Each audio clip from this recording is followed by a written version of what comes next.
Bom dia para você, meu querido aluno do oitavo. Pessoal, vamos começar hoje a aula 9, a primeira revolução industrial, progresso e brutalidade, da página 162, tá? Primeira imagem que vocês vão ver logo que abrirem a aula é de uma cidade, a cidade de Manchester, né, na Inglaterra, por volta de 1870. Como a gente pode ver, a fumaça, né, que sai das fábricas marcando aqui, né, muita imagem, parece até que tá muito poluído até, né, essas chaminés gigantes que são parte do processo industrial, então muitas vezes as fábricas vão usar a energia carvão ainda, né, para gerar energia de produção na maquinaria, então vai precisar fazer essa super chaminé gigantesca, porque essa fumaça é altamente tóxica, né? Então, se ela for soltada de uma maneira próxima a nós, pode causar algum tipo de problema de pulmão, pode causar até morte, né? Por asfixia, né? Por conta de ser muito densa essa fumaça. Mas se vocês olharem bem a imagem, tem milhares dessas chaminés, então imagina-se que o nível de poluição do ar devia ser altíssimo, né? Assim como é até hoje, né? A gente ainda tem esses problemas, tanto que hoje em dia o ideal, né, de se produzir, de ter produção de empresa, geralmente que seja fora das cidades, né? Não é à toa que quando vocês vão viajar, vocês veem algumas empresas assim, né? Grandes, né, e tudo mais. Porém, pessoal, a gente precisa ainda repensar o que toda a produção industrial causa no planeta, se é possível que a gente produza de uma maneira mais inteligente, menos danosa, porque a partir de agora o aceleramento da crise ambiental vai ser muito alto. Então, assim, quando começa a Revolução Industrial, que na minha concepção foi uma das maiores sacadas do capitalismo e, sem dúvida, uma das organizações sociais que mais foi bem sucedida do capitalismo. E quando eu digo bem sucedido, não estou dizendo que foi bom para todo mundo. Estou dizendo que deu certo, de certa maneira, né? Ela vai ser a marca aqui do desenvolvimento capitalistas e, ao mesmo tempo, de uma precarização da profissão, do ofício, que eu vou explicar para vocês. É uma aula longa, por isso vocês têm que prestar bastante atenção. E é uma aula que vai, tipo, virar uma chavinha dentro da sua cabeça, tá? Porque você vai perceber muitas relações sociais através da produção, tá? Então, olha que coisa louca. Quando o ser humano muda o modo de produzir dele, ele também muda o modo de agir socialmente, né? Então, por exemplo, a gente vive num tempo histórico onde o consumo é muito desenfreado, né? E desenfreado nível, tipo, não tenho necessidade de ter isso, mas quero ter, né? E aí a gente compra, e tudo que a gente compra tem embalagem de plástico, e tudo que a gente compra. Ou então, né, pensa a questão dos tecidos, das roupas, tanto de roupa que a humanidade joga fora e que acaba virando um lixo que danoso para a natureza, né?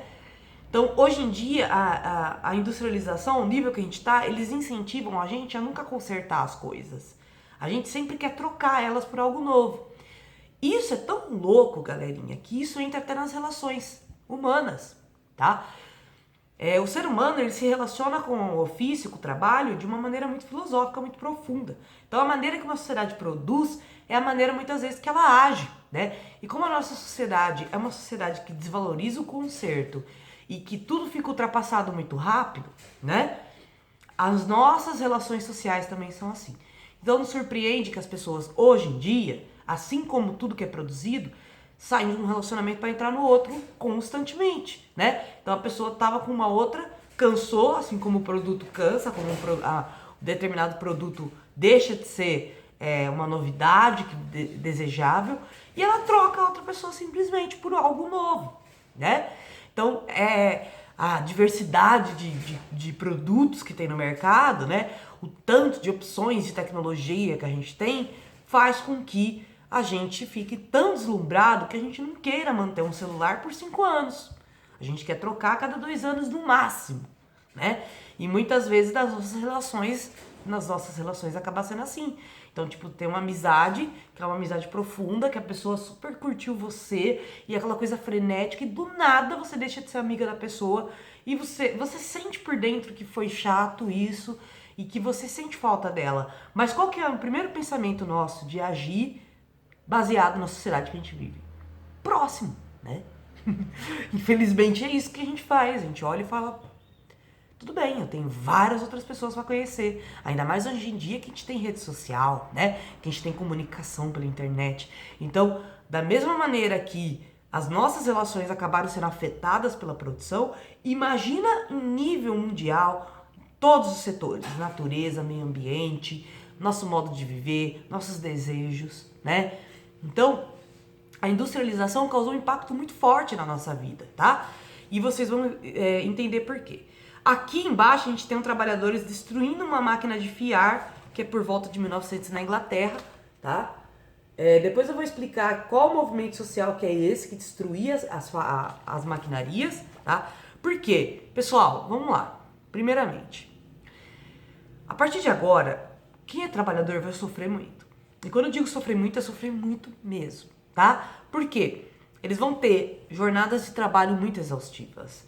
Eles vão, diferente das casas de ofício que a gente estava estudando anteriormente, né? Que você ia lá e basicamente tipo assim, vamos supor que eu seja uma professora na época das casas de ofício. Em vez de eu ir até vocês, vocês viriam até mim atrás das minhas aulas, certo? Porque vocês iam se interessar pelas minhas aulas de história. E, basicamente, eu iria dizer pra vocês, olha, a tal dia, a tal hora, eu estou disponível pra poder dar aula pra você. Como que funciona após a Revolução Industrial? Eu não escolho mais nada. Eu chego na escola e falo assim, quero um emprego. O que eu tenho? Minha mão de obra. Ou minha intelectualidade em torno do assunto de história, né? Que eu posso usar como forma de trabalho, claro, né? É um trabalho intelectual, mas é um trabalho. Ainda assim, não sou eu que determino o horário que vai ser minhas aulas. Não sou eu que determino até que hora eu vou ficar na escola. Não sou eu que determino quantas turmas eu vou ter. Tudo isso é determinado pelo meu empregador, ou seja, pela pessoa que me empregou, né? E aí, nesse caso, a gente desloca o trabalhador do protagonismo da sua própria vida. Por quê? O trabalhador não vai mais e fala assim, agora outro exemplo, um marceneiro, né? Um cara que mexe com carpintaria também. Ele vai fazer uma mesa. Antigamente, nas casas de ofício, ele fala assim, ó, eu vou usar tanto material para produzir a sua mesa, né? E tanto tempo. Então, daqui, sei lá, uma semana, você volta que a sua mesa tá pronta. E aí ele ia fazer do jeito que a pessoa queria e dentre outras coisas, tá?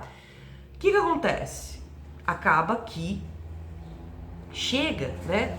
Hoje em dia, o cara que produz uma mesa, ele não é mais o dono do negócio. Ele muitas vezes sequer sabe de onde vem a madeira da mesa, quanto que ela está sendo vendida e o quanto que ele produziu, inclusive, né, contabilizando com o tanto que ele ganha. Presta atenção que eu vou fazer vocês entenderem o que eu quero dizer. Então, o marceneiro que antes ele sabia os frutos da sua produção, ele recebia o dinheiro que é fruto da sua produção, ou seja, ele se via no trabalho dele, ele se via na função dele. Agora ele vai ter um distanciamento, que alguns filósofos chamam de esquizofrenia do capitalismo, que é o quê? O trabalhador não vai se ver mais na própria produção. E por que ele não vai se ver mais na própria produção?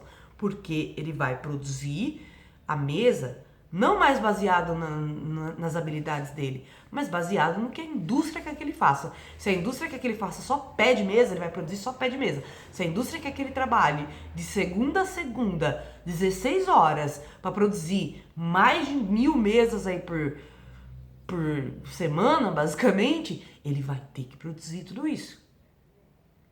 Tá vendo a diferença? Antes ele era muito menos explorado e, além de tudo, ele tinha os frutos do trabalho dele. Agora ele vai ter um salário. O que significa o salário? Que o empregador vai te pagar o tanto que ele acha que você merece por estar trabalhando ali. E não o tanto que você produz. Pelo amor de Deus, guarda essa informação. O trabalhador não ganha o tanto que ele produz. Ele ganha o tanto que o empregador quer que ele ganhe. E aí você se pergunta, se o trabalhador vendia uma mesa por R$600, né? E aí ele vai na linha de produção e ele produz 100 mesas. Quanto dinheiro dá R$600 versus 100? Se eu não me engano, dá 60 mil. É isso mesmo, você acrescenta os 2 zeros, né? Dá 60 mil. Pera, Eu não gosto de fazer as coisas enganadas. E eu sou de humanas, né? Então é sempre bom dar aquela conferidinha. Mas eu tenho quase certeza, 600 versus 100 é 60 mil. É isso mesmo, 60 mil. Ele produziu o equivalente a 60 mil reais. Quanto que ele vai ganhar? 100. Entende? E sabe toda essa parcela que ele não ganhou? A gente vai chamar de mais-valia. Alguns filósofos chamam de mais-valia significa mais valor. O que significa mais valor? Olha que vocês estão aprendendo filosofia marxista agora. Agora o bagulho vai ficar louco, hein? O que significa mais valor, galera?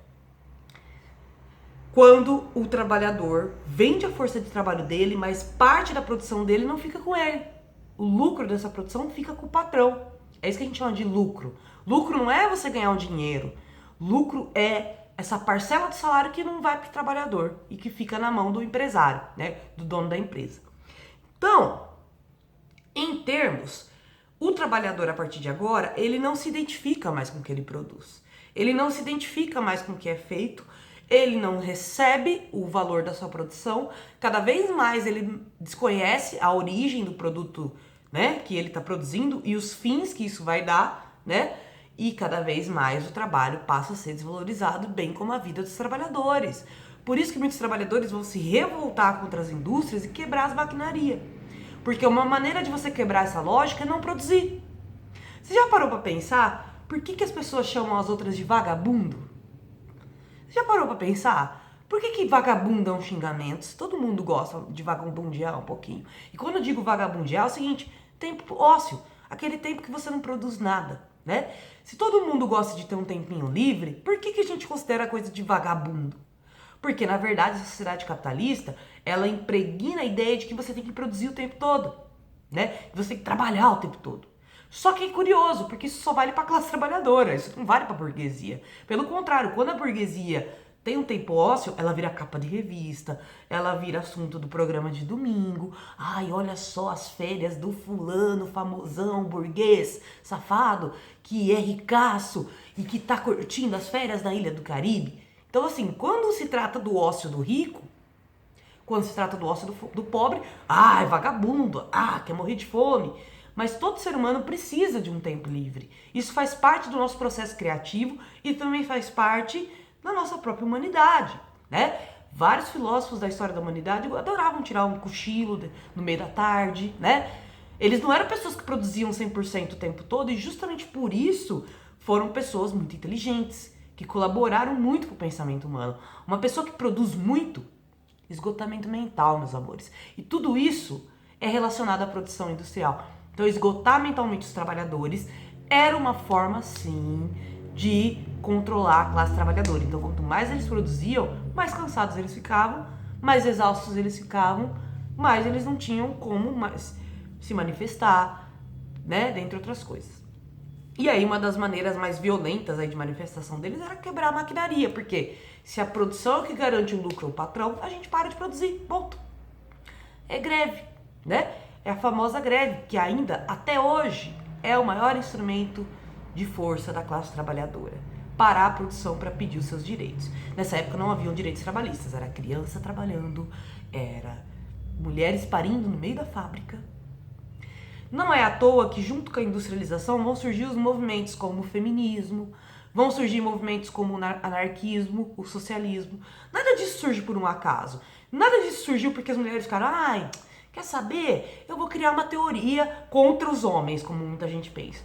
Quando na verdade é contra o machismo, né? E as violências que o machismo comete com as mulheres. Porque se para os homens era difícil nessa época, galera, para as mulheres era pior ainda, porque elas sofriam assédio sexual, elas sofriam muito mais exploração, porque existia o machismo, né? O fator machismo, então pagava-se menos para a mulher produzir até mais que o homem, né? E as condições insalubres de trabalho, tá, galera? Por que condições insalubres? Não havia uma condição de segurança de trabalho. Até hoje a gente tem esse problema, né, galera? Até hoje tem insalubridade em determinados ambientes de trabalho. Por exemplo, que nem o cara que mordeu uma coxinha e tirou um dedo. Desculpa.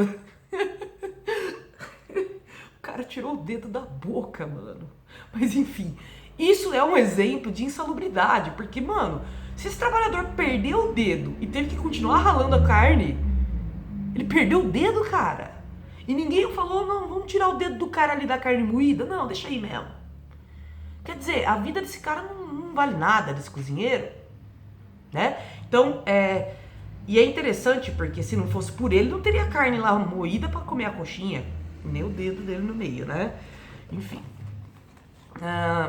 Aí, pessoal, a partir de agora, em vez de você ter o artesão que trabalha sob encomenda, em vez de você ter a casa de ofício, onde o trabalhador vai ter todas as ferramentas que ele precisa para o trabalho, né? Aqui, ó, um exemplo de casa de ofício, ó, ferramentas, tá?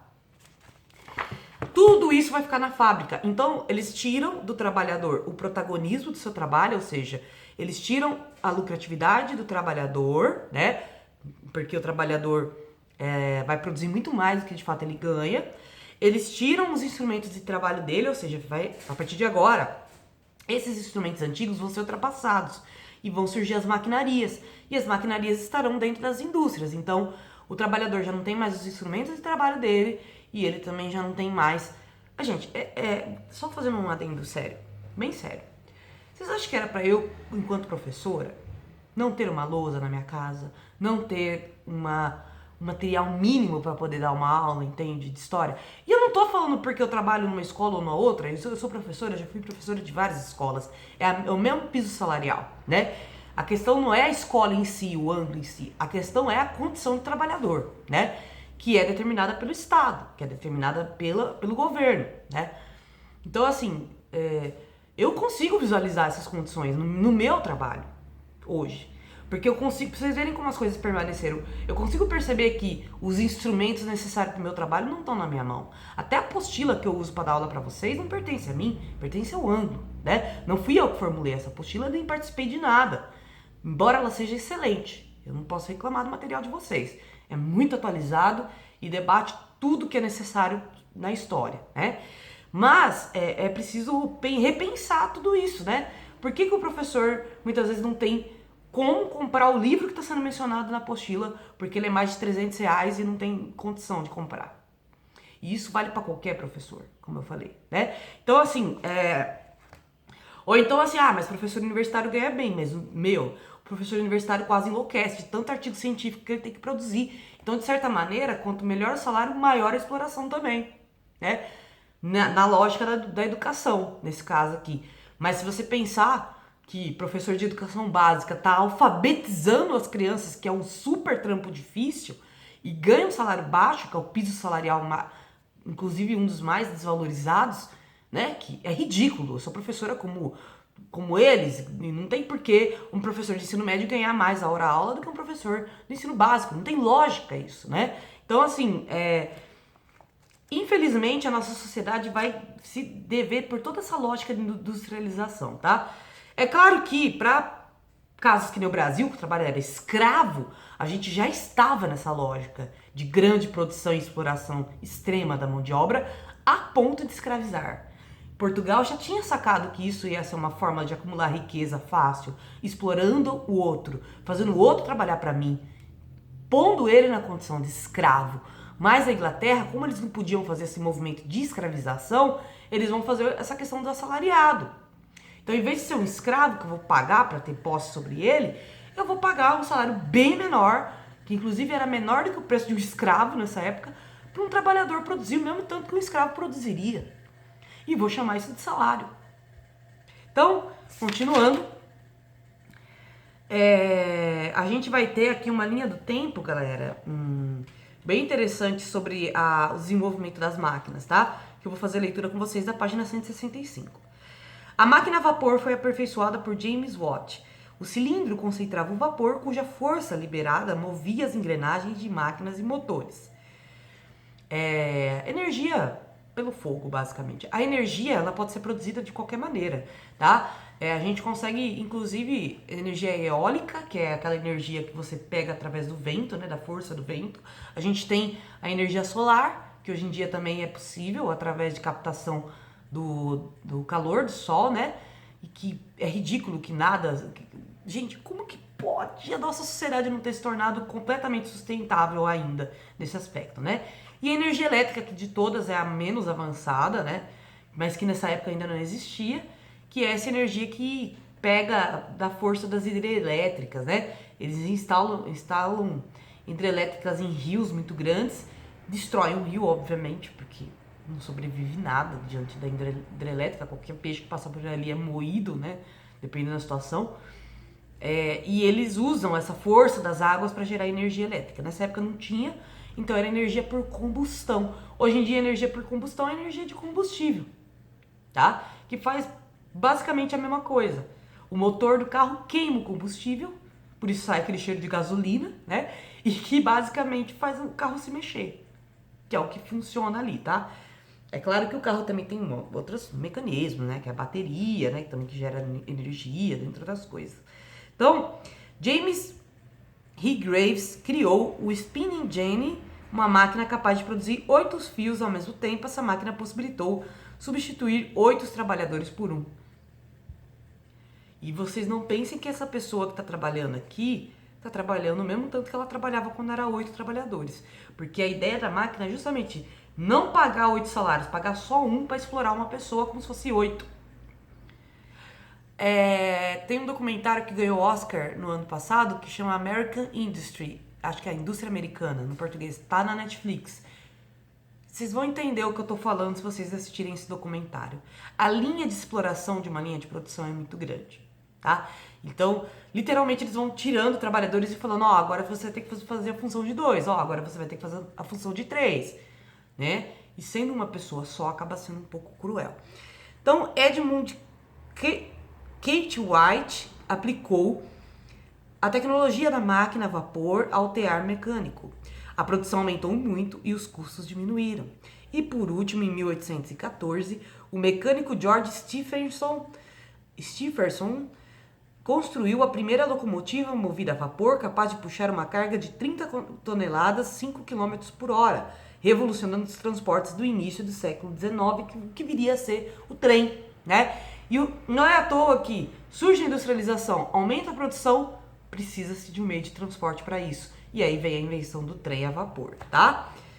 Porque o trem, galera, só para fazer um adendo aqui rápido, tá, pessoal? É óbvio que o trem não pode parar, por isso que o trem tem que apitar. Porque ele tá carregando, muitas vezes, principalmente hoje em dia, os trens têm mais de 80 vagões cheio de carga. Você imagina um trem e 80 vagões atrás cheio de carga. Você acha que esse trem vai conseguir parar? Por isso que eles apitam, porque pra parar um trem desse, ele demora uma distância muito longa para ele conseguir parar, porque é 80 vagões, cara, atrás dele. Se ele simplesmente frear de uma vez, esses vagões vão capotar tudo, né? Pode ser até perigoso, inclusive. Então, assim, por isso que o trem apita e por isso que virou uma polêmica, né? Aqui no... Então, por que a Inglaterra saiu na frente, né? No quesito da questão da industrialização. Primeiro porque a Inglaterra roubava ouro, tem os piratas, e a Inglaterra também adquiria ouro através desse trato que eles tinham com Portugal, esse trato comercial. Então todo o ouro que era tirado do Brasil, levado para Portugal, acabou indo parar na Inglaterra, o que deu para acumular uma certa riqueza para se pagar cientistas para produzir todas essas máquinas. Então, assim, literalmente foi uma revolução tecnológica científica, né? Para ter essa produção, para ter-se essas máquinas, precisa pagar cientista. Quem acha que cientista tem que trabalhar pelo amor à ciência, tá maluco. O cientista precisa ganhar dinheiro. E nessa época teve um mega investimento para isso, né? A gente vai ter a difusão do puritanismo também, né? Que diferente do catolicismo, ele vai trazer a ideia de graça como uma ideia de riqueza. Então no puritanismo, quanto mais você ascende socialmente, mais abençoado você era, né? Quanto mais riquezas você adquire, mais abençoado você era. Mas o mais importante do puritanismo nem é isso. É de fato o individualismo. A ideia de salvação individual, que vai ser o pensamento genealógico da sociedade capitalista. Tá bom? Literalmente, o catolicismo era uma ideia de salvação coletiva. Com o puritanismo trazendo a ideia de individualismo, vai casar bonitinho com a ideia de que o dono da empresa pode sim colocar a sua individualidade acima do trabalho dos trabalhadores, tá? Então uma coisa casa com a outra aí.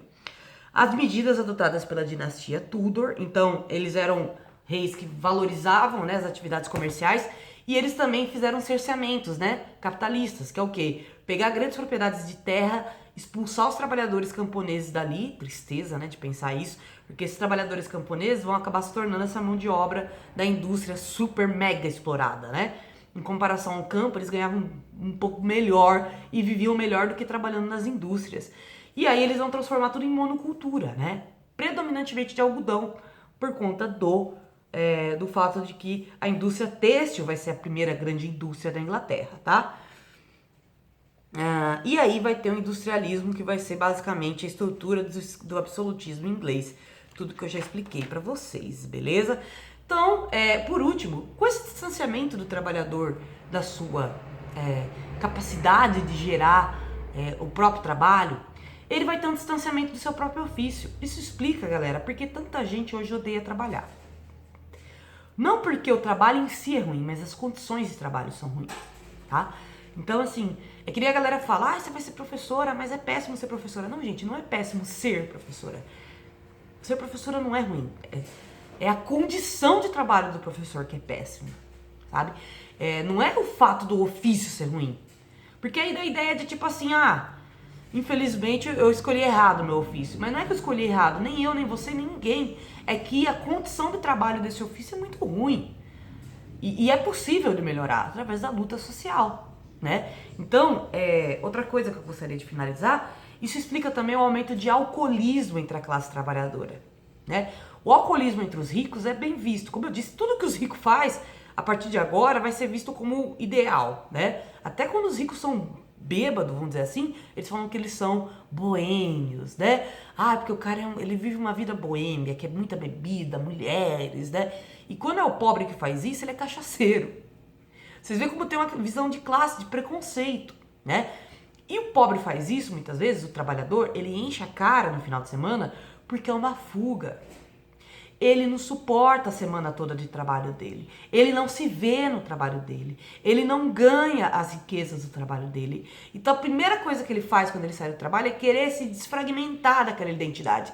Se esquecer daquilo. Então muitas vezes ele vai cair no alcoolismo, porque o alcoolismo acaba dando uma falsa ideia de você estar saindo da sua realidade. Porque o álcool faz isso, né? Você distorce a realidade. Com o álcool você fica bêbado, né? Então, essa saída da realidade é uma fuga.